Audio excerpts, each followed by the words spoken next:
I never thought a simple trip to the bookstore could do this to me. My hand was reaching for the last worn copy of East of Eden when hers slid past mine at the same time. Her fingers brushed mine, not enough to hurt, not enough to mean anything, but enough. Enough to make my pulse hammer in a way that made me feel both ridiculous and awake. I looked up, and she was already studying the spine of another book, but I caught the corner of her mouth twitch in something like amusement. Or maybe she had noticed my staring. She had that kind of confidence you only get after decades of knowing who you are, but there was softness in the way she tilted her head, the way she didn't pull away from the shelf, even with our hands barely touching. I felt exposed, like I had stepped into a light I wasn't prepared for. I tried to shake it off, focusing on the books stacked on the counter, but I couldn't. Every detail of her was suddenly vivid. The faint streaks of silver in her hair, the gentle crease at the corner of her eyes, the subtle scent of her perfume, something woody and warm, like a library in autumn. I followed her down the aisle, pretending to browse the biographies. She moved deliberately, but there was a grace in her steps that seemed to make the air around her pause. I caught her glance again, a fleeting moment that lasted just long enough for my stomach to knot. When she reached for the book I had been eyeing, our fingers collided again. This time, I didn't flinch. She looked at me, this small, almost imperceptible smile, and said, "You're quick." Yeah, I guess. I mumbled, my voice too loud in my own ears. I cleared my throat. I've read it before. That was a lie. I'd only skimmed the first few chapters, but admitting that felt impossibly embarrassing. She laughed softly, a sound that seemed to linger even after she turned the page, and my chest tightened. It wasn't flirtation, not exactly, but it was a warmth that made everything else in the aisle fade. For a moment, I imagined what it would be like to just linger here with her, to talk about nothing and everything. But then she moved on, carefully selecting a second book, her back straight, self-assured. I hesitated before picking up the one I had been reaching for, and for some reason, the air felt heavier, charged. I followed her to the register, my hands sticky with anticipation, and when she passed the cashier, she paused and gave me a look that was equal parts acknowledgement and something I couldn't name. She didn't speak, didn't need to. Just that glance, that split second of connection, was enough to set off a storm in my chest. Later, as I walked out with my crumpled receipt in my pocket, I realized I couldn't stop thinking about the way her hand had brushed mine. The faint pressure, the warmth, it was like a spark, small but undeniable. And though nothing had been said, I knew I would replay it over and over, long after the bookstore was behind me, wondering what it meant, or if it meant anything at all. I kept walking, my mind tangled in the memory, and for the first time in a long while, I felt like someone, had slipped into my life without permission, and I wasn't sure I wanted them to leave. This hits, first-person perspective, slow burn tension, subtle physical and emotional electricity, and ends with a lingering, suggestive line. I hadn't expected to see her again so soon. The cafe where she worked was quiet that afternoon, sunlight spilling across the wooden tables, catching the faint silver in her hair. She was stacking chairs, sleeves rolled up, the faint crease at her brow betraying a tiredness she didn't announce. I felt the familiar tug in my chest, the same spark from the bookstore, but now layered with something more complicated, something I wasn't supposed to feel. I offered to help carry a tray she was balancing, and for a moment, her posture stiffened. The way she stood there, careful, almost protective of the small stack of cups, made me notice everything.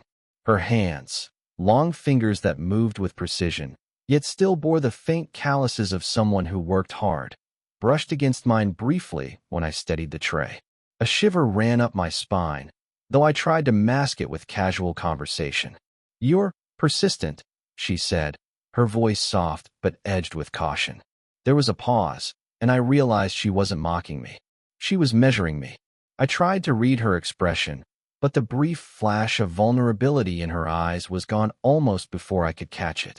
"You make it look easier than it is," I said, hoping the words landed somewhere beyond politeness. I noticed the way her laugh trembled before it found its rhythm, small and unguarded, a crack in the careful wall she carried around herself. I wanted to study every detail, the faint crease at her wrist, the way she tucked a strand of hair behind her ear. But I reminded myself that watching wasn't enough. I couldn't cross the line. We moved together silently for a few moments, navigating the narrow space between tables. Her hand brushed mine again, lighter this time, and I caught her glance fleetingly. She looked away immediately, and the faint pink at her cheek didn't escape me. It was a small, human crack in the armor she carried so deliberately. I wanted to say something, anything, but words felt too heavy, too exposed. She paused near the counter, fingers lingering on the edge, eyes fixed on a spot I couldn't see. For a heartbeat, I thought she might speak, might let something slip, about her day, about herself, about the quiet weight she seemed to carry, but she only exhaled and shook her head slightly, as if dismissing something I couldn't name. The vulnerability lingered like the scent of coffee around us, subtle but tangible. I noticed how tired she looked, the slight slump in her shoulders, the way she rubbed at her temple, the careful pacing of her movements. And yet, there was a dignity in how she held herself, a quiet command that drew my attention in ways I didn't fully understand. My pulse quickened, not with desire exactly, but with the magnetic charge of proximity, of knowing someone and yet never really reaching them. When she turned to grab another cup, her hand hovered near mine for a fraction longer than necessary, and I felt that familiar spark, electric and forbidden. I caught her eye then, and for a split second, I thought she might meet me halfway in this silent, unspoken energy between us. But she didn't. She smiled faintly, almost apologetically, and turned back to her work. My chest tightened. I knew she was guarding herself, keeping something private and delicate locked away. And still, I couldn't stop noticing every detail. The curve of her neck, the subtle tension in her fingers, the way the sunlight caught her profile. I stayed beside her a little longer than I needed to, pretending to adjust a cup, pretending not to notice how drawn I was. And as she handed me the tray, our fingers brushed once more, just a whisper of contact, and I realized I'd replay it in my mind for hours, that single, quiet, electric moment. The storm hit just as the bookstore closed. Rain hammered the windows, turning the city streets into slick mirrors. She and I were the last ones left, stacking unsold books and wiping down tables. The fluorescent lights flickered, casting everything in that sharp, electric glow that made shadows feel alive. I carried a pile of novels to the back room when she followed, carrying her own stack. Our hands brushed as we passed each other in the narrow aisle. Again, but this time, neither of us pulled away immediately. For a moment, the sound of the storm outside and the soft shuffle of paper inside seemed to shrink the world to just us. "You always stay until the last minute," I said, trying to sound casual, but my voice came out uneven, too aware of the way her shoulder nearly touched mine as we turned a corner. She exhaled, a brief pause that felt like a confession waiting to escape. I like knowing things are done properly," she said softly. Her eyes flicked to the floor, then back to mine. There was a hesitation there, a subtle vulnerability I hadn't seen before. It made me want to lean closer, to tell her what? That I couldn't stop thinking about her, that my chest tightened every time our fingers touched. I swallowed the words down, heavy and impossible to say. Instead, I nodded, my hand brushing against hers again as I adjusted the pile in my arms. My pulse jumped, every nerve alert. She turned to set a stack on the counter, and a soft laugh escaped her. Timid, almost embarrassed. "You're staring again," she said, though her lips curved slightly. "I'm not," I stammered, heat rising to my face. Of course I was. How could I not be? The way her hair fell just so, the way her hands lingered over a book as if afraid to let go, the faint smell of coffee still clinging to her sweater. It all made me reckless in thought, careful in action. A sudden chime broke the fragile rhythm. Her phone buzzed, and she glanced down. The name flashed on the screen, and her smile faltered. I should take this," she murmured. I felt a pinch of something sharp, jealousy, maybe, but also the reminder that some lines couldn't be crossed. I didn't reach for her hand. I didn't step closer. I just watched, my hands empty, heart heavy with the awareness of proximity. She whispered something into the phone, stepping slightly away. I stayed frozen, pretending to rearrange the books, but I could still feel the residue of her warmth in the space she had just left. When she hung up, she returned to her tasks, but the tension lingered. I wanted to say her name, wanted to let her know that the space between us felt too small and too electric all at once. I wanted to confess everything, and yet I didn't. Not now. Instead, I brushed past her on my way to the door, and our shoulders grazed, briefly, impossibly close. I felt her breath hitch, the same faint spark I had felt before, and then she pulled back, returning to the counter. I left the store with the storm hammering around me, my thoughts tangled, my hands empty, my heart echoing the nearness we had just shared, and the near confession that had never been spoken.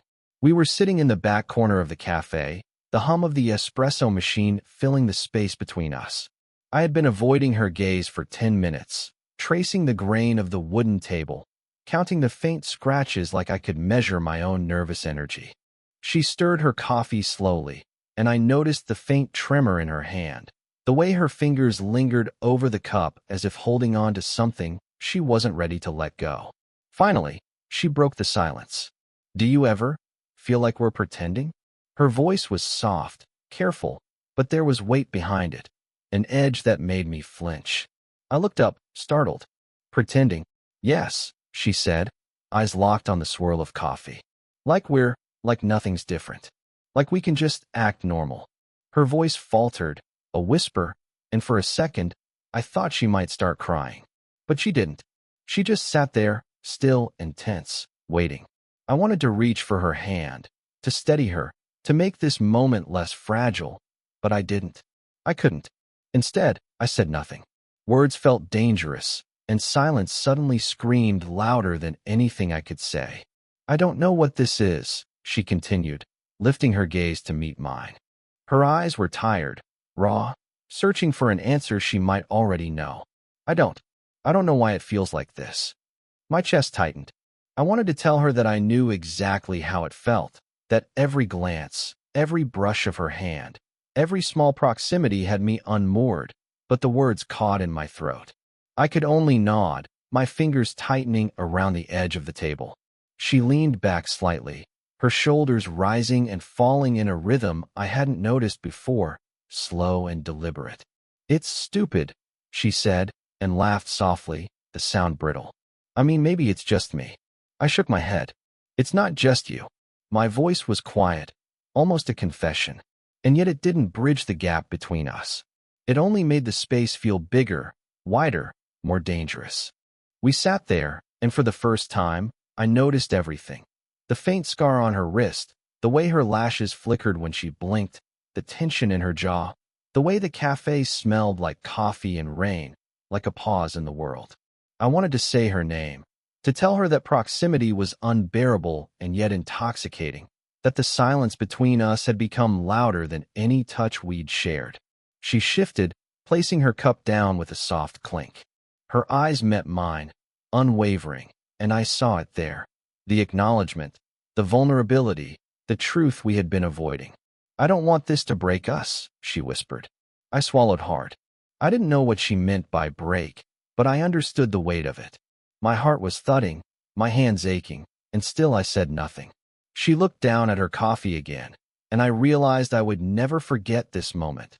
The quiet confession, the raw honesty, the devastating ache of not knowing how to move forward without losing something precious. Then she said it, soft, almost defeated. "I don't want to be alone in this feeling." I hadn't expected her to speak first.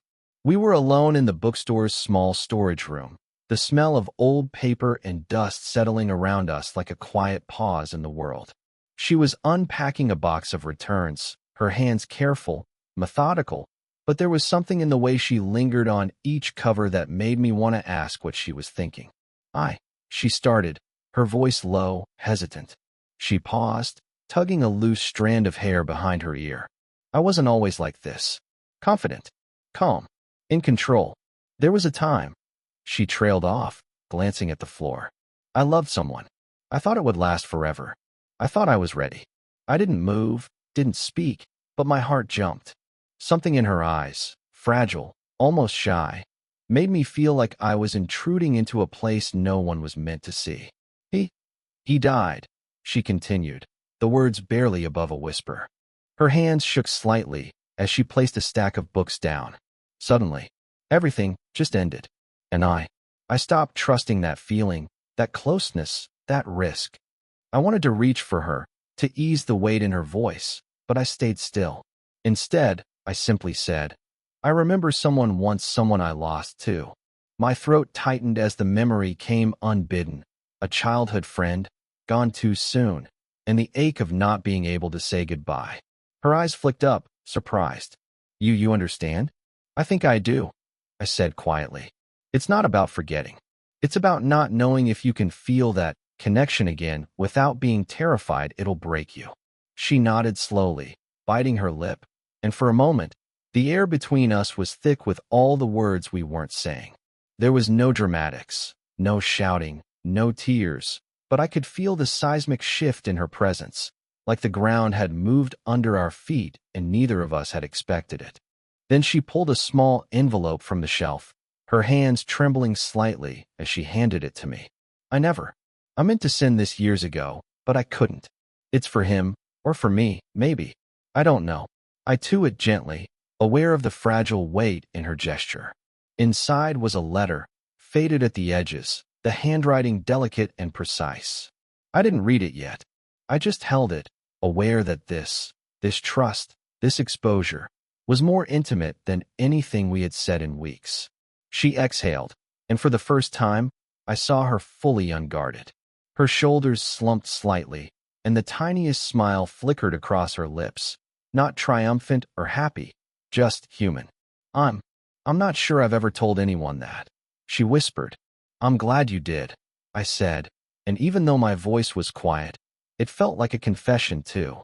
She looked at me then, eyes glimmering with something I couldn't name. Relief, fear, trust, maybe all three. And for a moment, we simply existed in the same space, raw and exposed, the quiet around us louder than any words could be. And as the fluorescent light flickered overhead, she brushed a hand against my arm. Not a touch of romance, not yet, but enough to make my chest tighten with the awareness of what had shifted. I didn't move. I didn't speak. I just held the letter, and in that stillness, the world felt slightly different. We didn't speak for a long time, not because we had nothing to say, but because everything we needed was already present. I was stacking the new arrivals while she sorted a pile of returned novels, our movements deliberate, almost ritualistic. The silence wasn't empty. It was weighted with understanding, with the small, unspoken acknowledgement that something had shifted between us. I glanced at her, catching the soft line of her jaw, the way the light brushed the silver strands in her hair. She noticed, of course, because her eyes flicked up briefly, meeting mine, and then she looked away, a faint smile tugging at her lips. I felt a warmth rise in my chest, not dramatic, not urgent, just steady, inevitable. At some point, she reached for a book near the counter. Our hands met again, lightly this time, naturally, without the electricity of uncertainty. Just a touch that belonged, and in it, everything we had been holding back seemed to settle. My thumb brushed hers, lingering just long enough to feel her pause, and I realized we no longer needed words to navigate the space between us. I think this is okay, she said quietly, almost to herself. Her voice wasn't dramatic, didn't tremble. It just carried the gentle weight of someone admitting a truth they'd avoided for too long. Yeah, I said, my voice soft. I think it is. We moved through the bookstore together, side by side, neither rushing, neither needing to fill the gaps with chatter. I noticed the subtle rise and fall of her shoulders as she walked, the rhythm of her steps matching mine without intent. We didn't touch again immediately, but the memory of that brief brush lingered like a tether, connecting us in a way that felt both fragile and unbreakable. When we reached the back room, she paused, glancing at the pile of books on the table. Then, without thinking, she leaned slightly against me. Not a weighty gesture, not a claim, just an acceptance of shared space. I didn't move, didn't guide her. I simply stood there, aware of the warmth, of the quiet intimacy that didn't need names or declarations. Finally, I reached out, gently resting my hand over hers on the counter. She didn't pull away. Her fingers relaxed against mine, and the world outside, the rain, the noise, the worries, slipped away. It wasn't dramatic. There were no fireworks, no confessions shouted across the room. It was quieter than that. It was simple. It was earned. We stayed like that for a long moment, breathing in sync, hands touching, bodies close but unforced. The silence carried meaning, a quiet acknowledgement that this, whatever it was real, and it didn't need to be rushed or defined. When she finally straightened, her fingers still brushing mine, she gave me a small, knowing look. I smiled back, the curve of my lips tentative but true. And as she turned to leave the back room, our hands lingered together one last time, a soft seal on something we both understood without speaking. I stayed behind for a moment, watching her disappear into the main room, the faint echo of her steps marking the space she now fully occupied in my life. And for the first time in a long while, I felt like we had arrived somewhere quiet and certain, where everything unspoken finally felt enough. It's strange how certain moments linger long after they've passed. I still think about that bookstore, the storm, the quiet café, the letters, the small touches, each one like a soft echo in my chest. Sitting here now, years later, I realize it wasn't just about her or me. It was about how we learned to let something fragile take root without forcing it. I've changed, I think. I've learned that connection doesn't need to scream to exist. That noticing someone, their hesitations, their micro-behaviors, the quiet way they hold themselves, can be its own kind of intimacy. I carry that awareness with me now, in every conversation, every glance, every small gesture. And her, she carries herself differently, too. There's a lightness in the way she moves through her days, a gentle confidence that seems unshakable but still tender, still human. She's learned that opening up, letting someone in, doesn't always mean losing yourself. She can be careful and brave at the same time. For us, love wasn't a grand declaration. It didn't need fireworks or perfect timing. It was slow, sometimes awkward, sometimes excruciating, but it was real. It was the way we shared silences, the way we acknowledged each other without words, the way a brief touch could carry more meaning than 1,000 sentences. That's what I carry with me. That love can exist in the quiet, in the everyday, in the spaces between words. Sometimes, when I think back, I can almost hear her laugh in the corner of the bookstore, almost feel her hand brush mine on a stormy afternoon. And it's comforting, not because it's perfect, but because it was ours, messy, human, undeniable. We didn't rush it, we didn't force it, and somehow, that made it last longer in our memories than anything hurried or loud ever could. Life moves forward, as it always does. People change, seasons pass, but the lessons from her, from us, linger. That noticing someone, truly seeing them, can matter more than grand gestures. That patience, honesty, and vulnerability are the quiet bridges to intimacy. That love doesn't always announce itself. It whispers, lingers, and sometimes, it waits for you to notice it before it blooms. And now, even though we've each carved our paths forward, there's a calm in me that wasn't there before. A knowing that some connections are meant to teach you something about the world, about yourself, and about what it means to truly feel something for another human being. If this story made you feel something, let me know in the comments. Would you want more stories like this?